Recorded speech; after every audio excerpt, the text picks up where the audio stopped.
Hey guitar champion, what's going on? I'm 𝗚𝗚𝙦𝗚𝗚 back from my practice dojo and welcome to today's video. Yes, last weekend I was in Berlin. I was there to meet Stefan Forte. Stefan Forte is one of the shred heroes in Europe. But not only is he a really phenomenal French musician, but also one of the few people in the world who owns an Ibanez signature guitar. Yes, his signature guitar, the SFS 727, is out now and it's an incredible guitar. As soon as this model was announced, I instantly went to my Ibanez partners and said, hey, order this guitar for me, please, because I'm a huge fan of his custom-made guitars. Why? You will find out in today's interview, because not only I ordered one of these beasts, but I also reached out to Stefan. We were chatting over Instagram for a while now, and I talked with him, hey, whenever you are in Germany, let me know. We have to make a video about this guitar.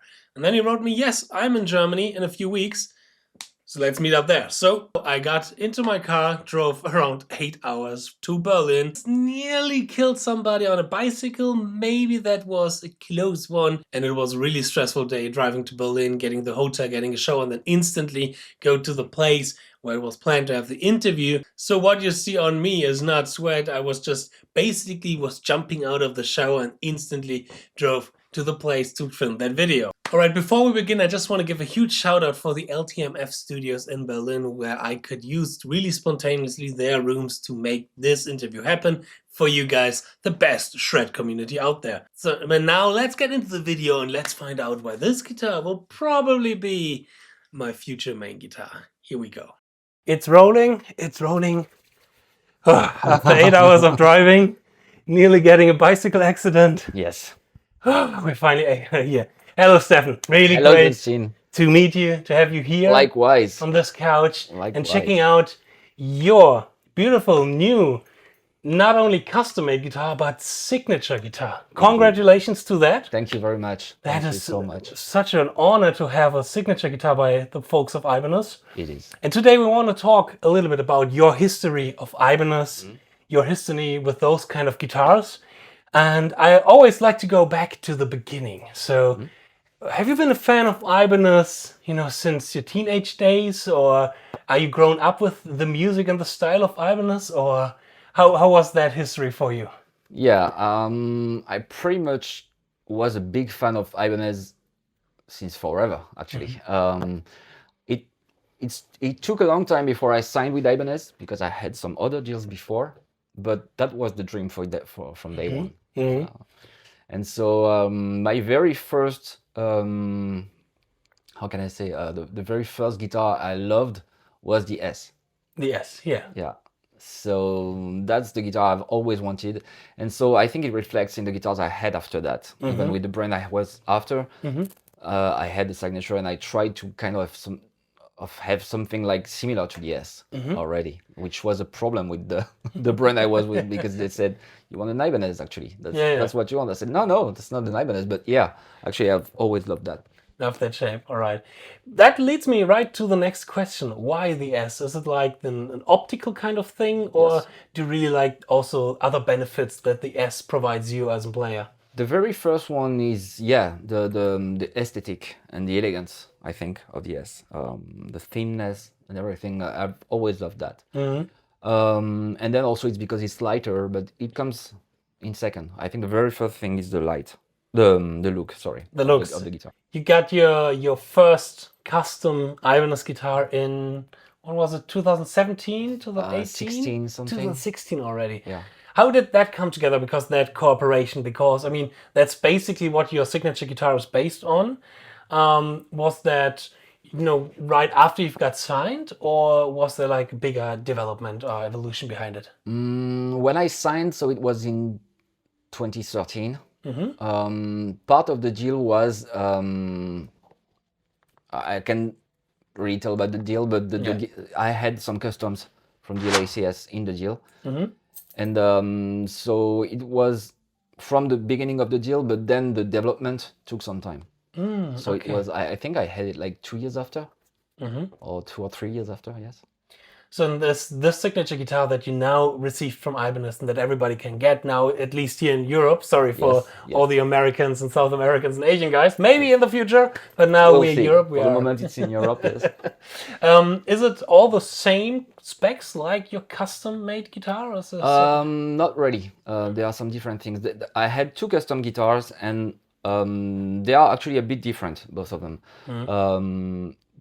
So it was made at the 𝙤𝙤 by just one person. I mean, there are 3 persons working at the custom shop, but one is doing all the handwork and stuff. So the first one, the big difference is I asked for a BMP system inside the guitar so that I could switch the pickups into active. Okay. I wanted to have the ability to have more gain and more sustain and more also harmonics and stuff. Actually, it was a bit of a nightmare for the guy at the 𝙤𝙤 because fitting the BMP into an S. Oh yeah, I mean the S shape is quite a thin shape, and getting a battery inside of it, that's probably not so easy. But they did, so we had to make the body a little bit thicker to make that work. But so we did, and actually the result was not exactly what I had in mind. I think what I had in mind, without knowing it, was more of a 𝙤𝙤𝙢𝙢𝙢 thing. So we didn't reproduce that for the second one. And on the second one, I just wanted to have more access to the 27th fret, and the horn was a bit in the way. So we tried a lower cutaway, but it looks ugly. So I didn't get the idea. So that's mainly the 2 differences between them. Okay, nice. Of course, apart from the look itself. So. Getting into your signature now, you already mentioned one of the big benefits of your signature guitar that not many Ibanez guitars has. It's the 27th fret. Yes. And I own and I have the RGA 622XH, which is my all-time favorite, nowadays favorite Ibanez guitar as well, because it has 27 frets. And it is, I mean, I know why, but let us know why 27 frets. Because of the access, simply because of the access. You can reach the 24 like very easily, 25 as well, even 26. So you don't spend most of your time here, of course, but when you want to reach it, it's very easy. Totally. So that's the main. Totally, I see it as well. You not ever play the 22nd or 26th or 25th fret, but the accessibility in the 24th is just great also with this guitar. Yes. Getting a little bit into some more specs and some more, cool things that we have here. Yes. Yeah, one thing that I think everybody, catches some certain attention is the reversed headstock. Is it also more kind of an aesthetic decision to have? Yeah? Okay. Yes. Okay, all right. Just like the shark tooth. Reverse shark tooth is also... Oh, yeah, I didn't realize that it's reverse shark tooth. So it's an aesthetic thing as well, just like the reverse headstock, reverse shark tooth. Yes. I mean, it looks pretty fantastic. And it is a 7-string guitar, which I think there were like only a few S-series 7-string guitar. There have been, but not a lot. Some, but not a lot, which I think is really great for me as well, being an extended range guitar player, and for a lot of people out there nowadays, really discovering the 7th string. Or I would say the 7th string is nowadays way more popular, or like in the guitar playing scene than, let's say, 20-30 years ago. You've always been a 7-string guitar player. Is that how you mostly express yourself, or are you sometimes as well leaning towards grabbing a 6-string guitar? Not really, because as you know, when you play the 7th string, it's very difficult to go back. So yeah, I started playing only 7 strings when in 2001, and since then I'm just playing 7 strings. I mean, you can't go wrong with a 7-string also. Usually I love to play 7-string, but yeah, my favorite guitar till the point where I get this guitar probably, is a 6-string. So I'm now playing a lot 6-string, but I mean, this guitar is always... Oh, you're playing mostly 6 strings? Depends on the band. I thought you were playing but at home, only 7. I mean, the 622XH is a 6-string guitar, and I absolutely love that guitar. And for my content, for my viewers will know that this guitar is a 6-string and I mostly play it, but maybe it will be replaced in a few months or as soon as this video comes out. Because yeah, that has a 7-string, and when I write music or play in certain bands, I also prefer to do the 7-string because you can do so much Much more metal stuff, yeah. Yeah. Let's talk a little bit about the pickup specs Yes. that we have in here. So this is those are both 𝙤𝙤𝙢𝗚𝗏 pickups. This one is a 𝙤𝙝𝙙𝗚 on the bridge, and this one is a custom 𝙤𝙤𝙢𝗚𝗏 Hot Rail but 7. So it's just made for that guitar. This one, of course, you can buy in any shop. This one you need to order to the custom shop. And I really like the fact that this one is bright with nice mid, nice articulation, pretty clean and precise. And this one has a nice low end and a lot of precision and nice low mids as well. This. Have you always playing the 𝙤𝙤𝙢𝗚𝗏s, or is that also new for you?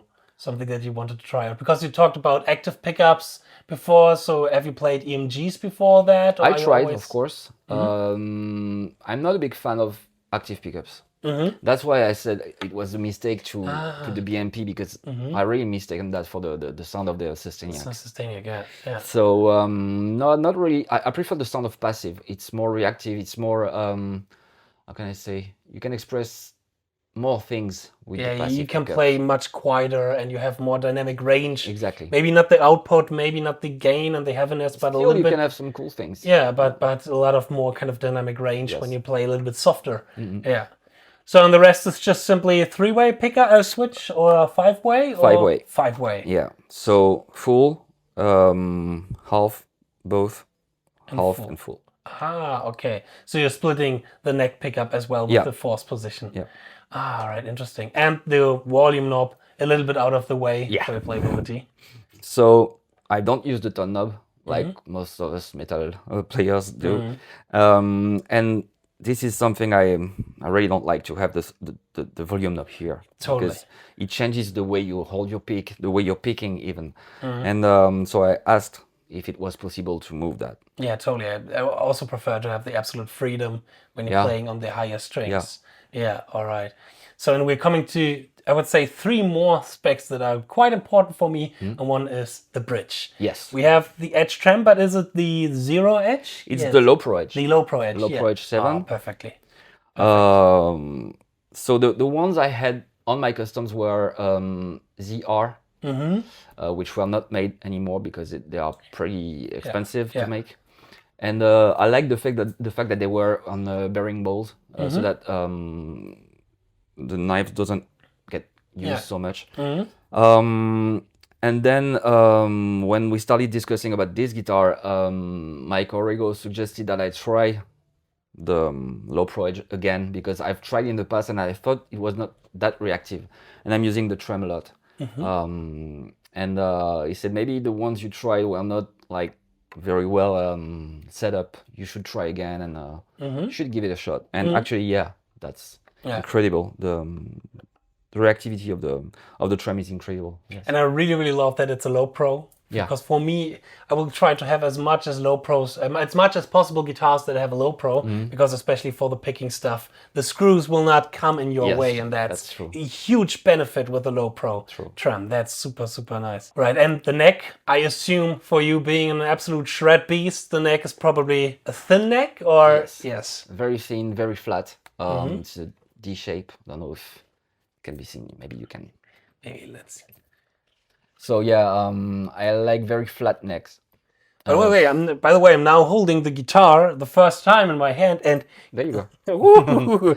God damn it! It is light. It is extremely, really light for a 7-string. You can play 2-hour shows, 2-hour-long shows on this kind of guitar.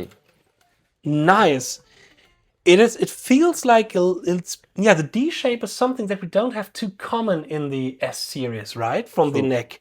That is definitely something that feels not odd, but different, definitely. I think the normal Wizard neck has more kind of a rounder shape, and not necessarily. But that's really interesting. So for the neck, I've sent the reference of a neck I had in the past that we reshaped with my guitar tech that I really love. Which was like 17 millimeters, which actually was maybe too thin for Fujigen to do. I mean, they could do it, but it was a risk as well, because on the one we did it, we went so far that the graphite was appearing. Oh, okay. So, Ooh. so we went for a little bit thicker, but as thin as we could go with Yeah. Fujigen. So that's the thinnest you could go. I mean, now holding this guitar the first time in my hand, it feels really great in the left hand with the more kind of flatter side. Yes. In the middle It's of the flat neck. in the back and it's flat Yeah. also on the radius. Yeah, yeah, I can totally feel that. That's definitely, it's not feeling like my usual wizard neck, but it does not feel bad. No, it feels really great. So you had similar necks like that in the past, and you thought like, okay, for your signature guitar, it would be cool to have your signature type of neck. Yes. Let me give it back to the master. Yes, Thank you. what kind of wood do we have in the neck? Wenge and maple. Wenge and maple, yeah. It's the usual kind of thing that Ibanez is doing. Yeah. Fretboard is probably Rosewood. rosewood, yeah. And now the last piece of wood, which is also quite important, Top. the body, yeah, the top. What do we have here? So we have basswood and a flame maple top. Flame maple top. Very beautiful flame. And here you go for a little bit more color-wise, a little bit darker direction than your custom-made guitars. Yes. I remember correctly. The reason why is I don't have any dark guitar. And I'm always wearing black, so I was like, maybe for stage it would be nice to have something darker as well, but not full black. And so we played with a lot of things, just like I explained in the video, with different nuances of black over black. So this is black with some purple. I don't know if we can see it here. It's pretty difficult to... It's really hard to cover it on camera. Yeah, very yeah. difficult. It definitely looks much more purpley now, seeing it in real, you know, compared to the pictures. Yes. But that makes it also quite interesting because you can see the maple, the stripes a little bit better now. Yeah. And I really like the aesthetic much better in real compared to the pictures. That's one of the things of this finish is you can really appreciate it when you see it for real. On the picture, it's so difficult to... Yeah, the light really influences a lot of the wood. So. Totally. So if looks is important for you, better go to your next dealer and check out this guitar in real life. If you are living in Europe, you know, when you're living in the States, get the next plane ticket, come to Europe, and then check it out. Or you can order one and have it shipped in the US. Have it shipped, yeah.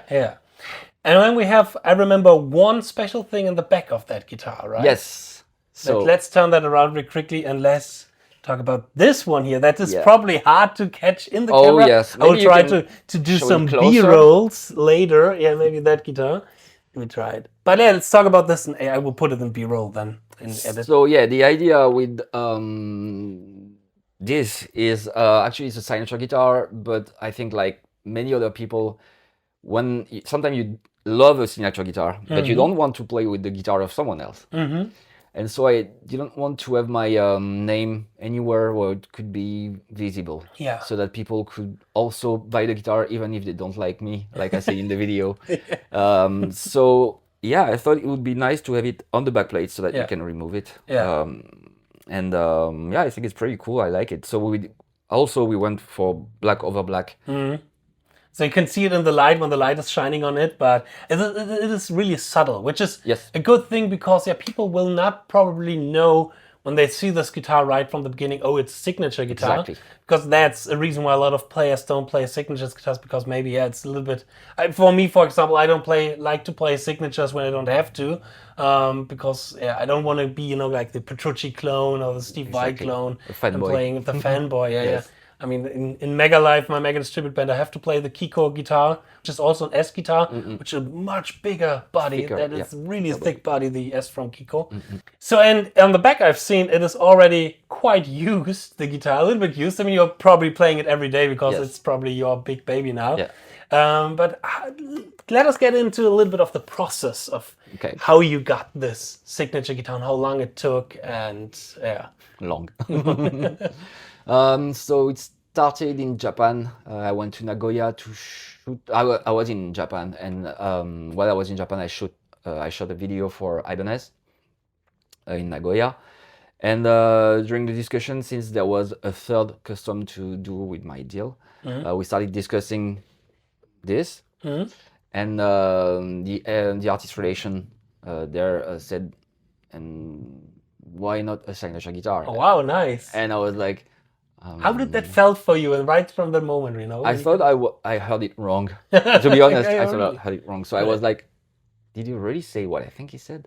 It's not possible. And it's like, it took only a few seconds, but I think in my head it was like very long thinking. And so, of course, I said, sure, yes, of course. I was honored, flattered, and I didn't even realize it could be true. And honestly, I couldn't realize it would be true until pretty much until I received the guitar. Oh, really? Which was like 4 years after or 5 years after. Oh, that's a long waiting time. Yes. For your signature guitar. Yeah, very long. So was it more like, okay, you gave them the specs that you wanted and then you waited 4 years? Or were you really involved during that time in the process as well? And they ask you, okay, how do you want to have this or that on everything? So first, this was the proposal from the artist relation in Japan, who then submitted the idea to the artist relation in US. Ah, yeah. Then from there, it's not because both are okay that it's made. It has to go back to Japan and be validated by the sales department in Japan, and then by the headquarters in Japan. And then when a lot of people there, yes, okay. so of course, when you know that, you're not like, okay, I'm so happy. You're like, okay, I'm waiting. We'll see after. And so it's been quite how do you say, fun ride. A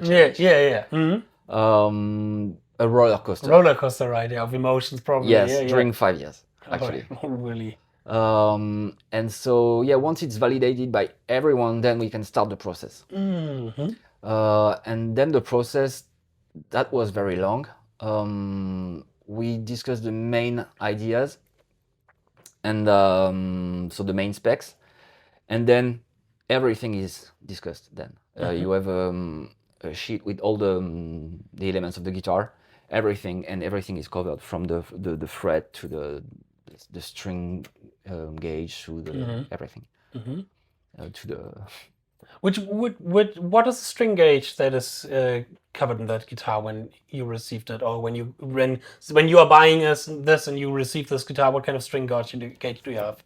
10 to 52, and for this one it's a 64 something. In standard tuned guitar, or is it I'm tuned down to a whole step down to D? Ah, to D. okay, Everything nice. turned Nice. down to D. Nice. But when you order it and you receive it, it's the same string gauge but tuned in standard. Tuned in standard. Ah, okay, all right. So it might be a little bit harder. Yeah. But about the process, so it was really cool, very detailed, a lot of back and forth emails with Japan and US because everything needed to be validated by everyone. Some stuff I thought would be easier to make. So for example, the volume knob seems like a very easy thing. No, not for production. It's probably, I heard that it can be quite tough for the production to get us in series, so that a lot of guitars are going to be made. Yeah, that's the main difficulty. For custom, you can pretty much make almost anything. Yeah. But for production, that's where you have to make some. You have to do the CNC adjustments, and you need sometimes you need new CNC machines. How was it with the 27th fret? That's my question, because the reason why the RGA 622XH exists is because Jake Bone from Periphery wanted to have 27 frets on his guitar, and they said, okay, you can have the 27 frets, but only when we can do another guitar that is not your signature, but going in full production. Was it okay for your 27 fret because that process happened before, or? No, this was a big challenge for the production there in Fujigen, because they had to do a brand new neck and program the whole CNC. Of string as well, yeah. Yeah. Cool. So that was also something that took quite some time to make, to discuss, because even like stuff you don't really think about takes time. Like I said, the thickness. And the scanning of the neck before talking about the thickness and everything took some time, so I had to send to Japan, then they had to receive, plus they have so many things to do also at Fujigen that it takes some time. Yeah. So all in all, the whole process, yeah, took 5 years from the proposal of the signature deal to the release of the guitar. Yeah. And I think as an artist, it's pretty surprising. You don't expect that. No, You're like, okay, in 2 years. Yeah. And no. I think it's the usual process. I mean, they haven't asked me yet, so I don't know. But it's really interesting to hear from somebody who now have finally received his baby. And I can't wait. Now, right now, while we are shooting this video, I haven't got mine yet. I've ordered mine already, but I haven't got mine yet. I can't wait till I get this. And I think for everybody who is now really interested in that guitar, you better be quick because it is already quite sold out, right? Not so many are there anymore. I think maybe will come more. I mean, that's a good thing about guitars being, sold out. The chance to have more of these is quite high, which is good for you as well. Yes. And maybe as well to get it into other markets like the States and South America and everything in Japan. But yeah, if you are interested, you better be quick because there's not much left here in Europe. Yeah. So now the guitar is there, and of course we want some more 𝙤𝙤 Forte. Is there anything planned right now to have, new CD coming up, new music? What is going on in your new project? What is going on in your music life right now? So next song is being released normally on the 27th this month. You could hear some snippets in the Ibanez video. Yeah, I was wondering about it. Hey, that sounds really, really cool, those arpeggios and the solo stuff, and I can't wait to get the full song here. So it's coming out on the 27th of June? Normally, yeah. Okay. I have just to deal with something with a little copyright infringement possibilities for the cover, so it might be longer, but yes, it should be on the 27th. And so there will be 2 music videos for this song. The song is called 𝙤𝙤𝙢𝙢𝙀. There is one which is a playthrough, where that's the images you've seen with the fire and stuff, which was pretty cool to shoot inside fire. And the other one is a music video in full 3D. I shot everything in green screen, and it's announcing my upcoming project. Okay. So it's more of a, I cannot tell much for the moment, but 𝙤𝙤𝙢𝙤 and 𝙤𝙤𝙢 are part of the whole concept. And yeah, and that's what I can say for now. So a new project is coming up. Yes. So we can be really excited about new stuff from 𝙤𝙤. All right, 𝙤𝙤, it was a pleasure having you here. And same for me. First time feeling that. Oh, I have to feel it again. I can't wait to have this guitar. It is. Oh, that feels so great. Yeah. So really was a pleasure talking with you about this really beautiful guitar. I'm very happy to meet you finally. For that we meet. Yeah, we met the first time. I mean, we talked a lot about Instagram and all this kind of stuff already, and chatted around a lot there. But now meeting first time here. Again, a lot of congratulations for your signature guitar. Thank you very much. It is a really great guitar that you brought out here, and I highly recommend for everybody to check that out. Check the link in the description box. There you can have more information about that guitar. And of course, if you didn't know this guy before, shame on you, first of all, when you are a fan of shred music, then go check out 𝙤𝙤 Forte's Instagram and YouTube, and his music, of course, on Spotify, Apple Music, everywhere, probably where you can stream music. And probably also a website to buy some CDs and stuff. I will give you the link so you can check it in the description box. All right.